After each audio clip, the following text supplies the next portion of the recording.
Iniciamos. Olá, gente, aqui é a Marina Stujinski, da Casa do Índigo, e eu estou fazendo meu segundo vídeo. Muito obrigada por todos que estão assistindo, todos que apoiam o meu trabalho, e todos que quiserem apoiar também. Muito obrigada. Para quem quiser se inscrever aqui no canal, ou dar um like, ou conhecer meu trabalho em outras redes, na Casa do Índigo, a Casa do Índigo e Marina. Tá aqui embaixo, é só acompanhar meu trabalho nas outras redes também. Muito obrigada. Eu sou estilista de formação, tintureira, desenhista têxtil, alquimista e trabalho com diversas artes. Sou das artes. E eu tô aqui hoje pra gente fazer um texto muito bonito, ler um texto muito bonito e ver a simbologia. O texto que eu escolhi, eu ia trazer Platão, mas eu resolvi deixar para um outro momento. E eu escolhi um outro texto, que chama-se O Hino da Pérola, ou As Vestes de Glória. Ele é um texto da era clássica, antiga. Não se sabe o autor que ele foi escrito, não sabe quem foi o autor. Alguns atribuem à escola de Bardesani, mas o texto não é assinado. Dentro da minha pesquisa, eu encontrei também muita semelhança a esse texto com o Cântico dos Cânticos, que é do rei Salomão. Muitas passagens eu achei muito parecidas com esse texto. Esse texto ele foi encontrado junto com os apócrifos de Judas Tomé, e tem toda uma história que o Tomé cantava isso enquanto estava na prisão. Então, esse é um texto muito legal, muito simbólico, muito bonito. Então eu vou ler esse texto. Ele está disponível na internet em PDF. Quem não encontrar, me dá um alô que eu passo para vocês. Eu vou tentar disponibilizar no meu site para quem quiser fazer um download. Lá eu vou disponibilizar no blog do site. Ele digitadinho, bonitinho para todos. É um texto místico, filosófico, e tem diversos simbolismos do tingimento, da astrologia e da jornada da alma. E eu escolhi esse texto assim para dar esse calor nosso no coração. É um texto da época dos antigos cristãos, mas é muito diferente do cristianismo que a gente conhece, porque o cristianismo latino ele foi apagado, né? Ele foi desfeito do que ele era antes, né? O cristianismo ele nasceu junto com judeus palestinos. O cristianismo ele é uma mistura de várias culturas, ele não é uma coisa pura. O cristianismo nasceu com muitas coisas vindas da Índia, nos tecidos, pela Rota da Seda. O cristianismo nasceu com muitas mitologias egípcias. O cristianismo nasceu também com a parte hebraica da Torá e, obviamente, também com filósofos gregos. Então ele é uma mistura, uma efervescência do que estava acontecendo ali no Baixo Egito, nas escolas ali do Mar Mediterrâneo. Ele também tem coisas que a gente está perdido hoje de culturas pagãs, inclusive fenícia, enfim. O cristianismo é uma mistura muito grande de filosofias, retrato da efervescência cultural que foi a Idade Antiga. A gente tem uma ideia um pouco equivocada do que foi a Idade Antiga, porque sempre a gente lembra muito do medievo, que foi um momento de fechamento ali da Europa, daquilo que é, o centro do que a gente estuda, europeu. A gente é um país colonizado, então nossos estudos partem da Europa, mas a gente esquece que a Europa, como a gente conhece hoje, teve pouco foco na Idade Antiga. Quem dominava a Idade Antiga eram sírios, turcos, persas, fenícios, egípcios, claro, tinha os gregos, tinha os romanos, né? Mas era bem nichado, era bem isso, gregos e romanos, tá, gente? Porque o resto era hebreus, árabes, turcos, sírios, libaneses, enfim. E então, egípcios, enfim, um monte de efervescência de Alexandria, de Tebas, de vários lugares, até também da Grécia, né? Mas enfim, é uma mistura cultural, e da Índia também. Muita coisa veio da China e veio da Índia, então o cristianismo de Krishna tem muito a ver com a Índia e muito a ver com a China, o budismo.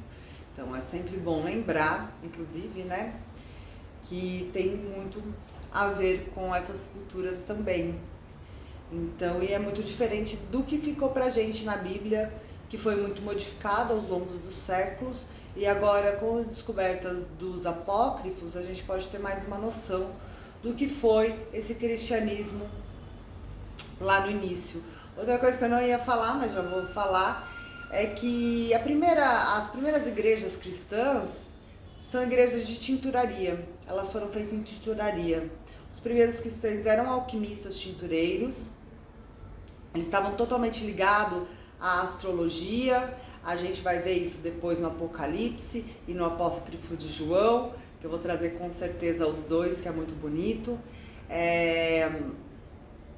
Ele começou com o tingimento, com essas roupas, com esses tecidos de tiro, que era muito importante, está na Torá várias vezes, dos tecidos que vinham da China, da Índia, junto com as especiarias, junto com os corantes,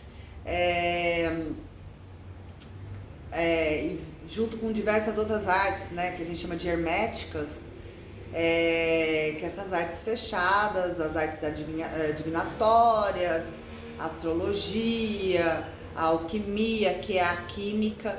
Lembrando que a alquimia para mim não é nem protociência e nem pseudociência. A alquimia é ciência, eles têm super consciência do que eles estavam fazendo, super consciência da formação das coisas, da formação dos materiais, da formação, muito mais que nós, viu, gente? Quando a gente começa a ler esses textos, a gente fala, caramba, olha onde os caras estavam, e a gente está aqui achando que inteligência artificial é o último lugar, assim, da evolução, sabe?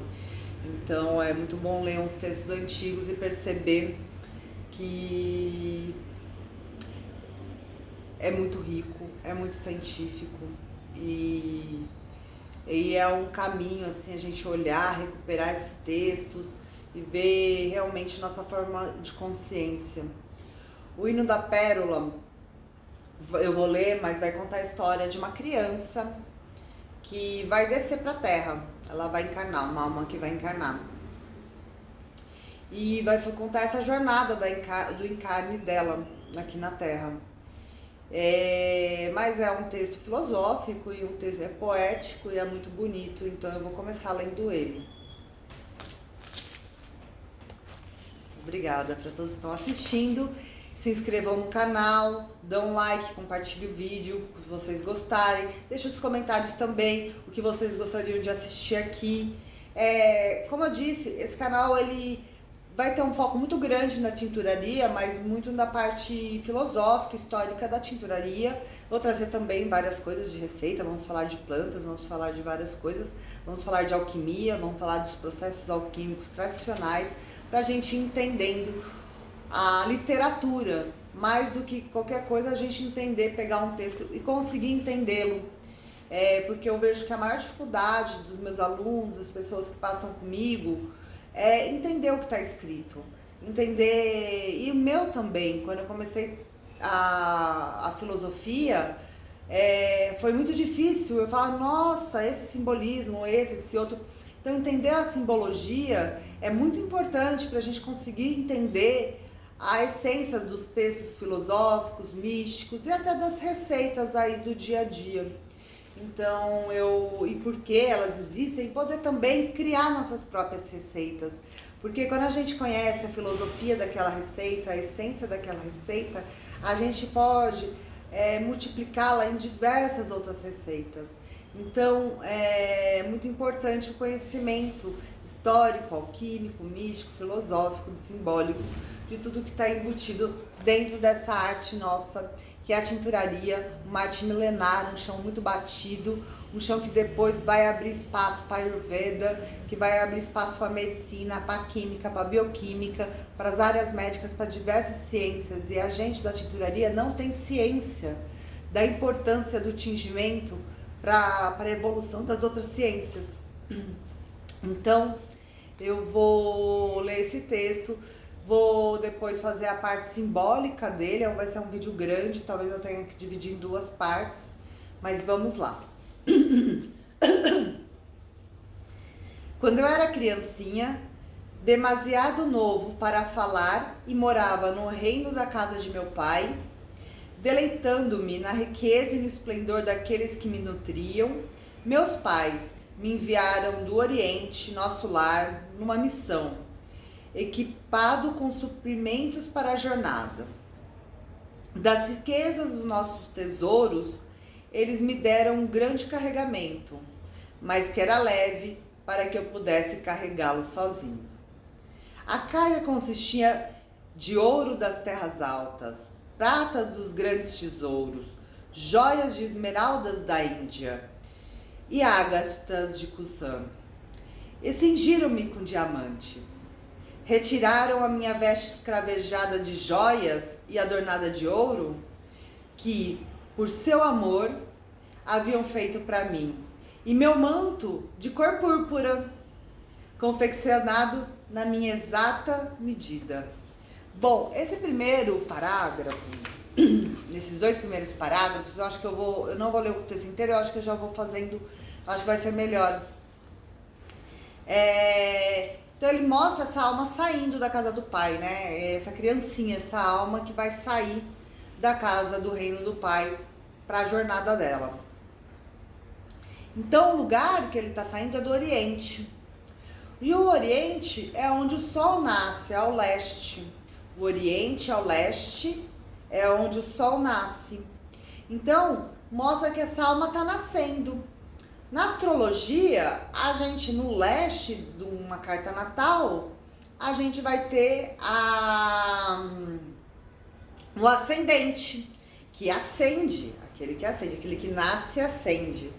O ascendente é o nosso corpo, ele vai refletir o nosso corpo, a nossa saúde, as características do nativo, do mapa, ele vai mostrar o início da jornada, então o ascendente, o leste, é onde essa alma nasce, né? Onde o sol nasce, né? O nascer do sol, ele sempre traz a questão do renovar-se, da esperança, de um novo dia, de novas forças, de um novo caminhar, de uma nova história que está se iniciando a cada dia. Então, na mitologia egípcia, a gente vai ter a simbologia do Ra. O Ra é aquele deus, é o deus sol. Ele tem uma barca.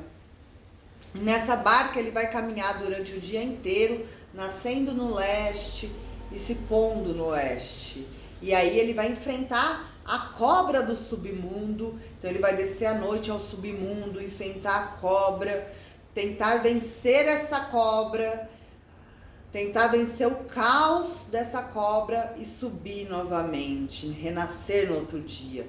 Então a cada dia se renova a esperança, porque Ra renasceu, o Deus renasceu. Então, e Ra é muito linda a imagem, eu até quero colocar isso muito bem, porque ele vai lá na barquinha dele, segurando firme o símbolo de Vênus, segurando sim aquela Ansata, vai lá segurando Ansata, que é a chave da vida, né? Aquele laço de Ísis, segura firme lá e vai na barquinha dele durante o dia e a noite. Ali é Vênus, que Vênus precede ele quando ao amanhecer, chamando-se Lúcifer, precede o Sol, Lúcifer, ou ao anoitecer atrás do Sol, chamando-se Vésper. Então, como o ângulo de Vênus ela é bem estreita com o Sol, eu não tenho aqui agora, esqueci de pegar, mas deve ser por volta de 42, 50 ali, um ângulo bem pequeno. Então ele segura firme essa Vênus, ela não solta Vênus de jeito nenhum. Isso também tem um significado muito importante, que a criação é feita por dois e não por um. Então, Ra, que é o Deus Todo-Poderoso do Sol, ele precisa do feminino do lado dele, ele precisa ter ali Vênus do lado dele para criar. Sem a Vênus, ele não tem criação. Então, é muito interessante que na alquimia a gente vai ter essas duas polaridades sempre trabalhando junto, como é o caduceu do Hermes, né? Como é o caduceu de Mercúrio, que tá lá as duas serpentes, ó. Toda vez que bate, um novo mundo se inicia. Toda vez que as duas serpentes se batem, um novo mundo se inicia. Sem esse movimento duplo, a gente não tem vida. Então, isso também é uma coisa que a Igreja Latina acabou tirando da gente, e todas as outras religiões vão falar, não, Deus não é um, não, Deus é dois, pai e mãe. E aqui esse texto vai falar isso daqui a pouco. Sobre essa... A gente vai ter também nas religiões orientais, né, a questão do degelo, né, e também na astrologia, né, que o Sol em Áries, que esse Sol ascendente, né, que esse é onde Áries é o signo da exaltação do Sol, né, onde o Sol tá seco e quente para quebrar o degelo. Então, a gente vai ter em várias mitologias também o falo que ejacula, que é esse Sol que quebra o degelo e a água vai escorrendo até lá embaixo e umedecendo tudo, que vai ser touro, quando tudo vai estar úmido e ameno, e para começar a fertilização. Então, Áries também significa esse sol, esse sol que bate no pico, que bate na água gelada, o masculino aqui, o mais batendo no menos, na água congelada, derretendo tudo, para lá embaixo a gente fazer a fertilização. Esse é o princípio da alquimia, esse é o princípio da química. Isso na tinturaria a gente vai ver, eu vou trazer várias mitologias junto com tintas aí para vocês verem como isso acontece na ciência. Então, para a gente ver como isso realmente é científico, é rico, além de científico, além de material, além de prova material, eu tenho provas filosóficas, eu tenho provas de coração. Então é muito rico e é muito, eu acho que, enobrecedor do nosso trabalho, que ele não seja só material. Esse texto a gente vai falar da consagração da matéria, então de sacralizar tudo que há aqui embaixo. Então nesse momento. E aí vamos ter várias outras simbologias que ao tempo eu vou falando melhor. Eu acho que eu já falei aqui a maioria das coisas que eu tinha que falar sobre isso. E aí a gente já entrou no segundo parágrafo, que a carga dele consistia... Então ele fala que esse carregamento é muito grande, é um tesouro que ele está levando, mas ao mesmo tempo suficiente para que ele possa carregar, que a carga dele ele vai poder carregar, que o pai não está dando uma carga maior do que ele pode, então ele vai conseguir carregar esse tesouro. E esse tesouro consiste em ouro das terras altas. O ouro é o espírito que permeia tudo. Em tudo nós vamos ter o espírito, em toda a matéria manifestada a gente tem um espírito e ele é incorruptível, não oxidável, inoxidável, incorruptível, e está em tudo, assim como o ouro. O ouro é símbolo da não corrupção, da coisa pura, que não é corrompida, que não é corrupta. Então esse é o espírito e ele permeia tudo. A gente vai ter aqui no meu evangelho que eu estou estudando, do Felipe, que é o evangelho de tinturaria, a gente tem uma parte muito bonita do Felipe, que ele diz assim, ó: Tanto as vasilhas de vidros como as vasilhas de barro se fazem no fogo, então se fazem no espírito, tanto as de vidro como as de barro. O fogo também é o símbolo de espírito. Isso quer dizer que são dotadas de espírito, já que o fogo é símbolo de espírito. As de vidro podem ser remodeladas se romperem. As de vidro podem ser remodeladas se romperem, pois foram feitas com o sopro. Ó, o ar, o sopro, o ar com água. As de argila, pelo contrário, se romperem, não podem ser remodeladas. O sopro é ar úmido, definitivamente. Não pode ser. As de argila, se quebrarem, não podem ser remodeladas, pois nenhum sopro interveio na sua criação. Então tá falando que Deus permeia tudo. Permeia a matéria animada, a vida, a bactéria, o fungo, a gente, os animais, as plantas, tudo que tem vida e tudo que não tem vida. Então os metais, a terra, as coisas, o papelão, o celular, tudo Deus permeia. A almofada, o tecido, tudo Deus permeia. Só que os seres vivos, eles foram interferência da mãe. Eles tiveram um sopro de ar úmido, o contraparte ali do fogo. Enquanto as coisas não foram feitas com sopro. Então se elas foram quebradas, elas não podem ser remodeladas. Então as coisas a gente não consegue replicá-las. A gente não consegue criá-las ad infinito, como é a vida que é criada ad infinito. A Terra está sempre criando ad infinito, né? A gente deixa os nossos descendentes, a gente tira uma árvore e a outra nasce, a gente poda a grama e ela nasce novamente, pega uma queimada na grama, né? E ela daí começa, os bulbos dela começam a nascer de novo. E tudo que tem vida se multiplica, se multiplica, se multiplica. E as coisas as coisas inanimadas, que não é dotada dessa vida do sopro, elas não podem ser refeitas, né? Então, isso também tem a ver, vamos supor, se eu pego um cristal, pego uma pedra bruta e eu quero tirar o ouro daquela pedra bruta. Então, eu peguei lá a pedra bruta, eu coloco lá, vou lapidando, vou tirar o ouro dali. E depois eu não consigo refazer mais essa pedra bruta, então eu vou ter que jogar ela na natureza, e a natureza vai ter que refazer para mim durante anos e anos e anos. Enquanto que a vida não. A vida a gente multiplica com facilidade. Aquilo que é dotado de sopro, dotado de vida, é multiplicado com facilidade. Então, ele é o ouro que ele leva primeiro, o espírito. Depois ele leva a prata. A prata é a alma. A prata é a alma. A alma é aquilo que é individual. O espírito permeia tudo, é universal, incorruptível. A alma é individual. Cada um de nós temos uma alma individual, que é a prata.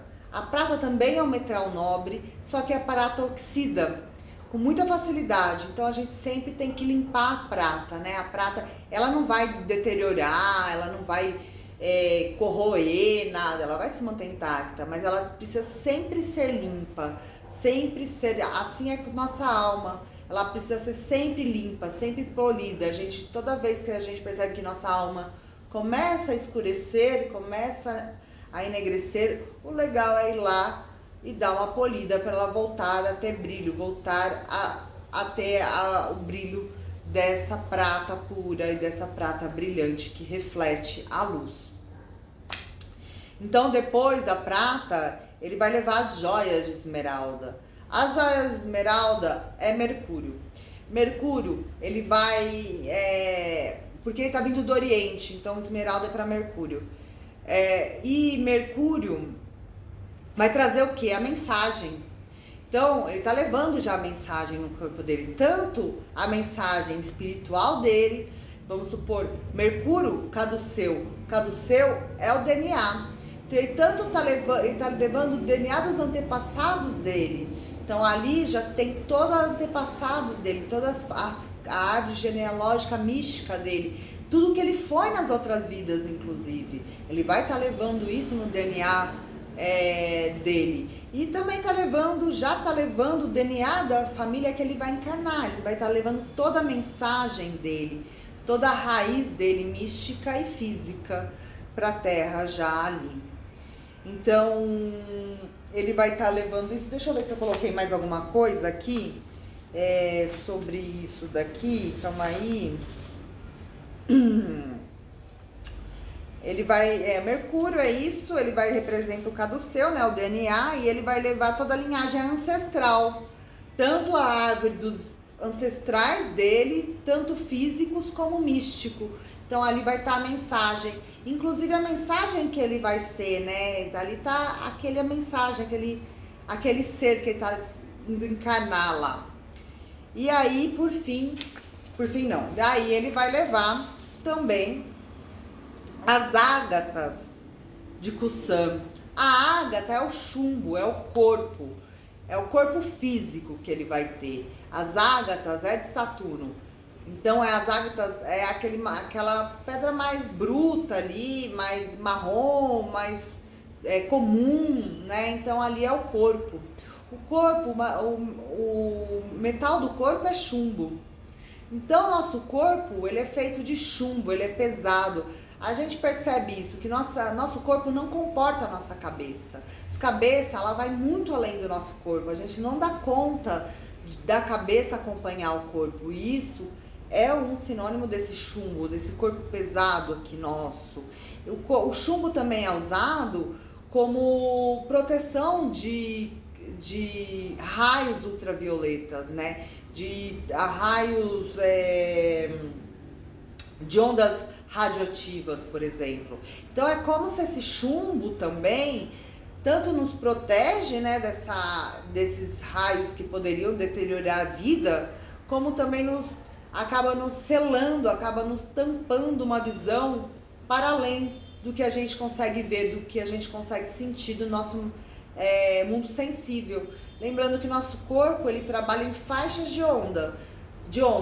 Por exemplo, a gente só ouve numa faixa de ondas, nosso sabor só pega uma faixa de ondas, nossos olhos só vê numa faixa de ondas. Por exemplo, um beija-flor consegue ver outras cores UVs que a gente não consegue. Então, cada ser ali, cada animal vai ter, né? Por exemplo, a cobra, a língua dela sente o cheiro e sente o movimento e sente todo o ambiente pela língua. Então a língua, ela cheira pela língua, então a língua já é dotada de outros sentidos do que a nossa, que é só de paladar. Então nós seres somos encapados de chumbo, e esse chumbo faz que a gente também não perceba o que está além das nossas faixas de onda. Então por isso que a gente fica meio petrificado na Terra. E por fim, ele leva o diamante. O diamante, que é essa pedra mais dura que a gente conhece, é uma pedra orgânica, né, feita de carbono. Toda partícula de carbono é orgânico, então é uma pedra orgânica e a mais dura de todas, aquela que é possível cortar todas as pedras, todos os minerais, todos os metais, tudo é possível ser cortado a partir do diamante. E só um diamante consegue lapidar outro diamante. Esse diamante é a vontade. A vontade é aquela chama do corpo que você faz você ter a força de ir para frente. Ele é muito ligado ao falo, né? Ao poder. É aquela espada do rei Arthur que ele tira da pedra e levanta. Eu sou o rei Arthur e domino todo mundo. Então essa é a força de vontade, essa é a vontade maior, é aquela vontade, aquele impulso que faz a gente ir na direção e firme, forte, reto e conseguir quebrar as demandas, né? É a força de Ogum, é a força dos guerreiros, é a força dos azulões que vão quebrando tudo na frente, vão quebrando os obstáculos, as demandas que a vida nos impõe. Então essa vontade de vencer, essa vontade de ir, de continuar, a vida tá te tacando um monte de coisa e você tá lá firme e forte, fala, não vou me matar. Então essa é a vontade. Então essa vontade a gente traz de Deus e é inerente a todos e é dado para todos, que é essa chama que arde dentro da gente. Então, essa é as 5 coisas que ele leva do 1, 2, 3, 4, 5 coisas que ele leva do céu para a terra. Então vamos lá na medida. Ah, e agora vamos para a tinturaria, né? Olha que ele fala: retiraram minha veste, retiraram a roupa, ele tinha uma roupa lá, uma veste cravejada de joias e adornada de ouros. Era muito chique. Que por seu amor, o amor dos pais, haviam feito para mim, e meu manto de cor púrpura, confeccionado na minha exata medida. Na exata medida. Gente, púrpura é uma cor muito especial. É muito especial, ela vai aparecer em diversos textos místicos. A cor púrpura que estamos falando aqui é a púrpura tíria, a púrpura fenícia. Ela é tão importante porque ela é insolúvel. Ela é insolúvel, diferente de todos os outros. Depois a gente vai ter o índigo, que é muito insolúvel também, mas a púrpura é mais, a púrpura é real. A púrpura vai ter vários significados. Primeiro, ela é insolúvel. Ela é muito insolúvel e ela era muito cara, mais cara que ouro. Outro dia eu tava lendo, era por volta, por exemplo, a conta que eles fazem hoje é $650 por meio quilo de lã tingida, de 2.500, sei lá, eu vou pegar depois isso daí, eu vou trazer aqui. Era muito caro, assim, é um negócio muito caro, e era muito caro, era mais caro que ouro, a grama, mais caro que a grama de ouro. Então um manto de púrpura era só realmente reis, e que podia usar reis e rainhas. Muito rica mesmo, era uma coisa muito chique mesmo. Essa é a parte material da púrpura. A púrpura é insolúvel. A púrpura ela é feita de indol, também como o índigo, a molécula é indol. A molécula da púrpura é muito parecida com o do índigo, é uma linha reta, sendo um indol de um lado e um indol do outro, um assim e outro assim. Só que a púrpura tem 2 bromos, que faz ela ser púrpura. Se eu tirar esse bromo, ela vira índigo. Com bromo ela é púrpura, sem bromo ela é índigo. Gente, desculpa o barulho de fora aí. Enfim, essa é a púrpura. A púrpura é como o índigo, mas tem 2 bromos ligando a fórmula dela. Ela é feita por tiro, assim, ele vai ter outros lugares, a Turquia vai fazer, assim, tem uma tradição hebraica muito grande da púrpura também, outros lugares da púrpura, mas tradicionalmente ela era feita em Tiro, na Fenícia, os povos dos mares. Então ela é muito sincretizada aos povos dos mares, né? Os fenícios que dominaram o mar. Depois eu vou trazer mais conteúdos de púrpura, que tem coisas muito interessantes místicas. Outra coisa muito legal da púrpura, e porque ela é o chakra da coroa, ela é o chakra que está em cima, né? É o último chakra. E ela é quem beija no 8, né? A gente tem o 8 aqui, ó, do símbolo do infinito. A púrpura é esse daqui, ó, que beija o vermelho com o índigo. Então ela é a ligação do de baixo com o de cima, é onde amálgama o de baixo com o de cima, e a gente vai falar sobre isso, que essa é a pérola. Enfim, é muito fina. A púrpura ela tem, de fato, muitos simbolismos místicos. Aqui eu peguei até uma que é muito legal, que é o Cântico dos Cânticos de Salomão. O rei Salomão fez para si uma carruagem de madeira do Líbano. Fez-lhe as colunas de prata, o estrado de ouro, o assento de púrpura e o interior revestido com amor pelas filhas de Jerusalém. Então aqui tem muito simbolismo do que eu acabei de falar, né? Ele faz as colunas de prata, os assentos, né, de ouro bem firme no chão, né? Aqui ele coloca o ouro como a firmeza, a prata para segurar, para apoiar o chão, para sentar na púrpura, porque o tono dele é insolúvel, né? Ele vai deixar um legado, e o legado dele é insolúvel, acaba que até hoje é um legado insolúvel mesmo. Ele tem um grande legado aí. E revestido com amor pelas filhas de Jerusalém, né? E tudo feito na câmara do coração, né? O Santo Graal, o amor, a contraparte de Salomão. Ele não fez sozinho, ele precisou de uma contraparte para fazer, reforçando que tudo é feito por pai e mãe, tudo é feito por negativo e positivo. Eu preciso de 2 lados ali para se fazer algo, porque senão um só não consegue fazer. Então é onde o cristianismo latino escorrega na manteiga, derrapa e cai no chão. Bom, mas a gente tem muitas coisas muito lindas, místicas, e eu tô amando estudar a parte de tingimento e tecido místico em textos filosóficos e místicos, e esse canal é um pouco para trazer essa simbologia que vocês não acham em nenhum lugar desse jeito, meio como está sendo feito. É um trabalho meu mesmo, dentro de forma orgânica, tá? Então, é entre vai e vem, então é feito meu mesmo. Então, eu tô muito feliz de estar repartindo isso com vocês. Eu achei que chegou a hora aí, eu já tenho um chão para isso. Então eu falei, agora chegou a hora, essa é a missão, às vezes a gente tem que ir lá e fazer.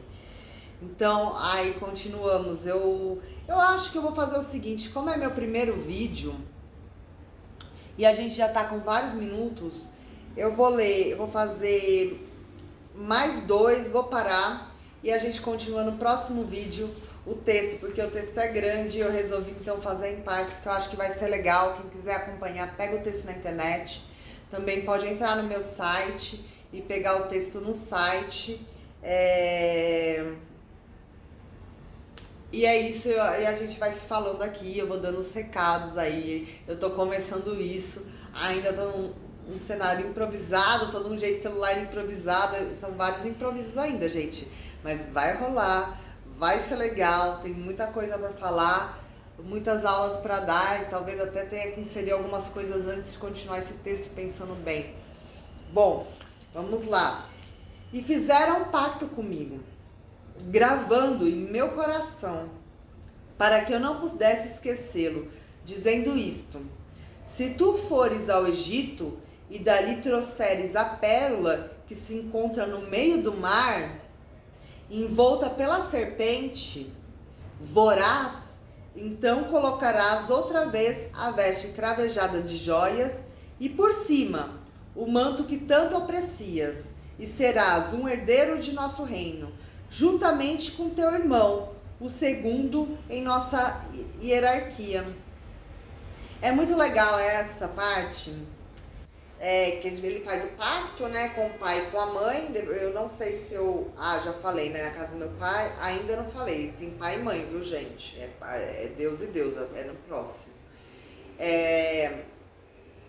E aqui ele faz o pacto, que ele tem que, para ele voltar a vestir o manto, voltar a vestir esse manto cravejar, esse manto insolúvel, ele tem que levar a pérola. Ele vai ter que pegar a pérola e levar. O pacto é esse, não se esqueça, traga a pérola. A pérola, ela tá lá no Egito, no fundo do mar, envolta pela serpente voraz.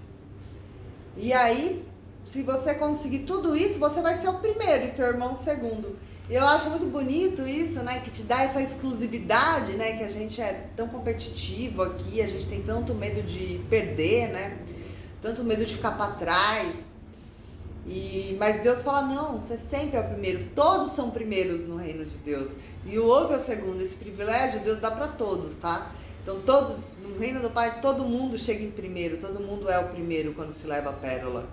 Então, é muito lindo isso, que mostra que todos têm esse lugar de primeiro lugar no reino de Deus. Então, se tu fores ao Egito e dali trouxeres a pérola que se encontra no meio do mar, envolta pela serpente voraz, então colocará outra vez a veste cravejada de joias e por cima o manto que tanto aprecias, a insolubilidade, a vida eterna. Então ali, o Egito aqui, né, o Egito, ele vai significar terra. O Egito, ele era um lugar, foi o primeiro lugar que a gente tem registros. A gente não tem registros aqui na América, como se sucedeu. A gente sabe que aqui tivemos civilizações extremamente avançadas, né? Mas como a gente está fazendo dentro de um contexto de registro, que é o Mediterrâneo, eles fizeram um registro grande, né, de alfabetos. Fenícia foi um dos primeiros lugares que teve alfabeto. O Egito também, apesar de ser esse alfabeto simbólico deles dentro do desenho, que é muito simbólico, eles vão ter um alfabeto muito antigo também, enfim, então a gente sabe que o Egito agrária, a terra é um país agrário há muitos milênios de anos, assim, eles domaram o Nilo e fizeram do Nilo um oásis há milhares e milhares de anos atrás. Então, eles são, como eles dominavam a agricultura, eles são considerados a terra. Então, aquele que dominou a terra, a materialidade, né? A matéria ali, a matéria fértil, a terra. Então, está indo para o Egito. E então está indo para a terra, né? E trouxeres a pérola que se encontra no meio do mar, envolta a uma serpente voraz. O mar, ele é essa água horizontal, né? Essa horizontalidade, essa coisa até parada, né? O mar, o horizontal, aquilo material, né? O material denso que afunda, que você vai além, né? Porque o mar tá aqui e ele se afunda mais. Então, aquela pérola que tá lá no fundo, que tá lá embaixo, que tá lá dentro da materialidade e ainda envolta uma serpente voraz. A serpente voraz é o ego, a serpente voraz é os instintos, é essa materialidade de corpo. Nós somos a serpente, né? São esses sentidos nossos do dia a dia. Então essa pérola tá lá na materialidade, lá embaixo, no horizontal, na matéria, né? Lembrando lá de novo do rei Arthur, que ele tira, né, da terra, dessa coisa, né, da matéria, da coisa, da cama fria de Maria, né, que nem Djavan fala na música, que na cama fria de Maria nem Margarida nasceu. Então nessa coisa dura, morta, a matéria, né, morreu, oxidou, morreu, die, ó tintureiras, die, tingiu, morreu, oxidado, morto. Então,